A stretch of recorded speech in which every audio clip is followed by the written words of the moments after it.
Okay, to begin our awards ceremony, it's my pleasure to introduce a leader whose impact spans finance, real estate, infrastructure, philanthropy, and innovation.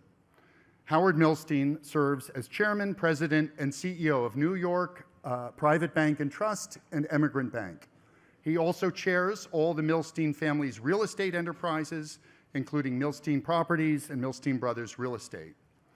As chairman of the New York State Thruway Authority, he helped lead the replacement of the Tappan Zee Bridge, saving the state nearly $2 billion through innovative design-build strategies.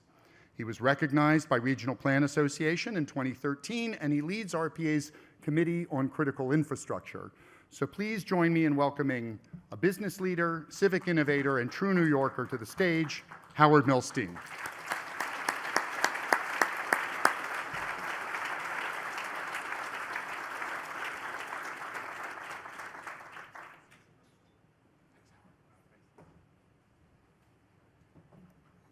Thank you, Tom, for your kind introduction. And thanks to all of you who are joining us today to celebrate the exceptional achievements of a true visionary in urban planning and development. This year, as every year, I'm honored to join with you to recognize another worthy recipient of the John Zuccotti Award for Leadership. John occupied a special place in my life. He was a close friend, mentor, and colleague. Today, we continue to honor his lifelong passion for planning and city government.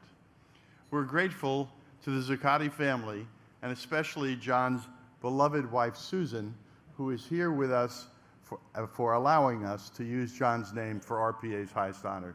Susan, stand and be recognized.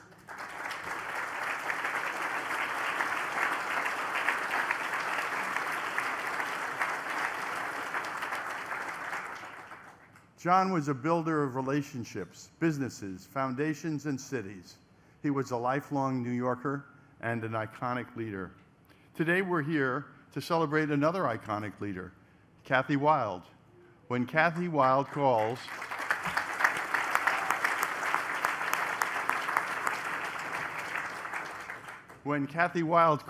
CEOs and politicians pick up the phone. In 2018, City and State magazine named her the third most important person in New York City and State. Michael Bloomberg and Steve Ross were the first two. She was right in there at number 3. In 2017, Crain's dubbed her one of the 50 most powerful women in New York.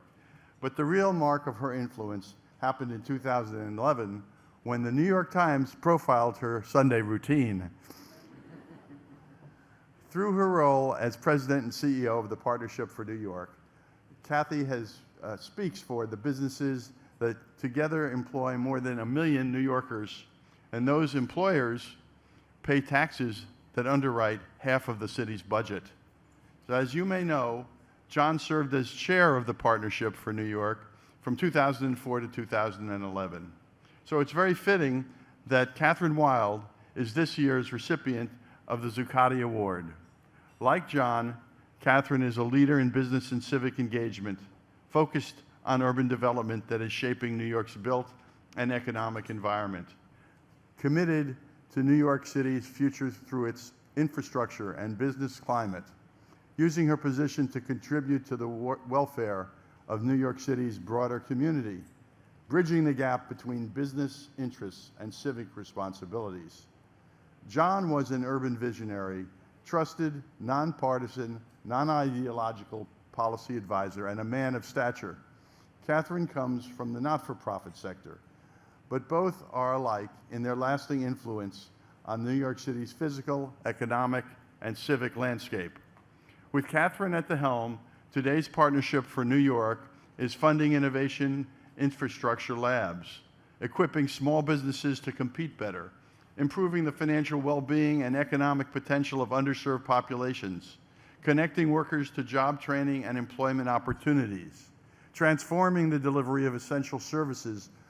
One of a kind, Kathryn's greatest triumphs is shepherding the building of more than 40,000 affordable housing units, something that was also dear to John's heart. Kathy Wylde, like John, viewed New York City from every angle and had big ideas for shaping it and making it better. I know John would have been proud to see her carry the torch and receive the award that bears his name. Now join me in honoring John's legacy with this video before the award presentation. He was local, but he was international and cosmopolitan. He was intellectual, and he was a people person. And that wide set of interests enabled him to relate to people from all walks of life. John grew up in an ethnic neighborhood in Little Italy. From that beginning, he went to Princeton and then graduated from Yale Law School.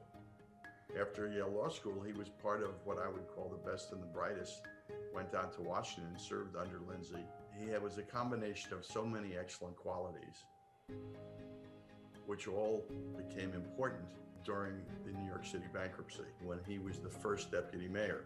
And he was the key to it. It was his critical role to bring everyone together and get New York through its most perilous hour.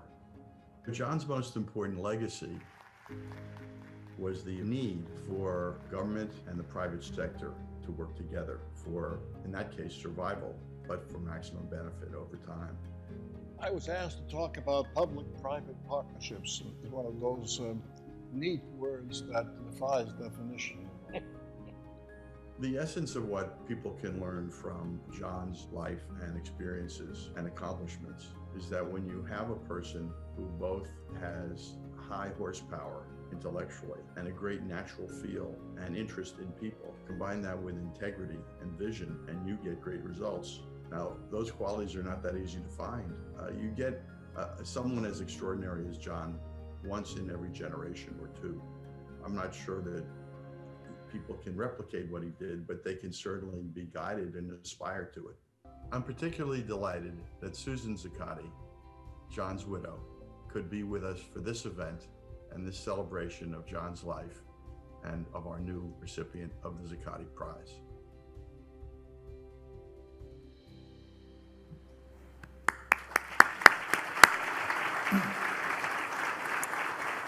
Thank you, Howard. Thank you for those wonderful comments.